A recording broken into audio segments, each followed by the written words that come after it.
Hey everyone, it's another week and another Tuesday, and we're here at 10 a.m. Eastern Time, which means it's time for Iguana's tip of the week. If you want to get a text message reminder to tune in every week live with us, I want you to text the word live to 844-385-7419, and we will send you a text message reminder to join us live every Tuesday at 10 a.m. Eastern Time. And today's topic is internet safety, what it is, how to teach it, and why it's so important. So, why is being safe online important? Why does internet safety matter? Well, we all know how much kids and us use technology, whether it's a phone, a tablet, playing video games, or on the computer. But with all of these devices, I want to remind you comes responsibility and the need for boundaries and setting rules. Just last week in our office, one of our volunteers shared a story with us about her grandson. He was using an educational program at school, and it allowed him to go online and chat with other students. And a new student started asking him questions like, where do you go to school? What grade are you in? Things like that. And at first glance, these questions seemed kind of harmless, but it's a great example of why we need to teach our kids the why about why they should never share personal information online. So, teaching kids to stay safe online is really simple. And one of the most important rules that we talk about is always ask permission before going online. So, whether it is a phone or a tablet or a computer or playing video games, kids should always check in with the adult in charge before hopping online. And this is a perfect time for grown-ups to set the rules about which websites or apps or games are safe to use and for how long.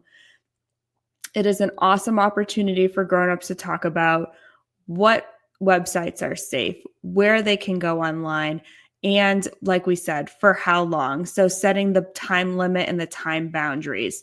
I want you to think of the internet like a big city. You wouldn't let your child go explore in a big city alone. So the same rules apply online. We need to monitor what they're doing, where they're going, who they're talking to. And setting clear internet rules can be when kids can be online, what they can do when they're online, what websites or apps they can visit, or what they're allowed to use, that they're never going to be sharing personal information like their name, their age, their school, or their location. And they're never agreeing to meet someone in person that they started talking to online. So last week we talked about our harm alarm. That's that funny feeling you get inside when you know something just isn't right. That inner voice, your gut feeling. It's that inner alarm clock that you know that you need to tell a trusted adult.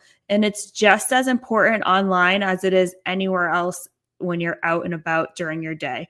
So if a child reads something or sees something or hears something online that makes them uncomfortable or makes their harm alarm go off, it's important that they need to know to stop what they're doing and tell an adult right away.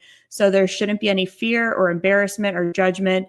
Your child should know that they need to tell a trusted adult right away and that an adult is here to help. So key internet safety rules for kids. 1, always get permission before going online. Never share personal information like your name, your age, your school, or your home address. Never agree to meet someone in person that they met online. They need to talk to a trusted adult about what's safe and what's not. So, what websites and what apps they're going to be using and for how long. And if your harm alarm goes off, your child needs to stop what they're doing and they need to tell an adult right away. So it's important that we're empowering our kids and we're not scaring them. We're talking to them about the why. We're teaching them that internet safety is something that can empower them. We want them to make smart choices and trust their instincts when they're online and know that if their harm alarm goes off, that weird feeling that they get inside when they know something's just not right, that is when they need to stop what they're doing and they need to tell an adult right away. And the more that we practice these lessons, the more it becomes natural for us. So, our volunteer with her grandson, she's been practicing online safety with her grandson and her granddaughter for a long time now. So, when he got that message that said, "Oh, how old are you? Where do you go to school? What grade are you in?" That's when he knew that he needed to stop and he needed to tell his mom right away. So, it's important that they have these patterns and these discussions part of their routine so that when it comes time to seeing those messages or seeing something online or hearing something that they know isn't right, they're going to stop what they're doing and they're going to tell an adult right away. So, for our Safety Up members, I want to remind you that in the month of March, you can get your harm alarm action plan right in your account dashboard, and it is packed with fun activities and printables to help you teach your kids about their harm alarm and what to do if they get that funny feeling and who they should talk to about it. So it has worksheets, conversation starters, everything that you need. And if you're not a Safety Up member yet and you want to jump in on that fun, you can join today and get your first month for just $1 with code JOIN. So you can go to safetyup.org, use code JOIN, and you're going to get your first month of the Safety Up membership for just $1.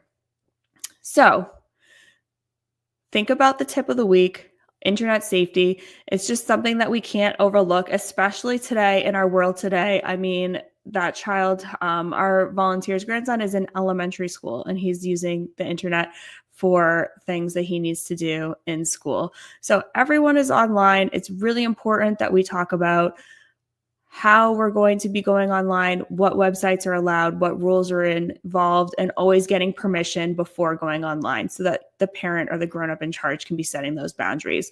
So I want you to talk to your kids about what happens if their harm alarm goes off and who they should be talking to if that does happen.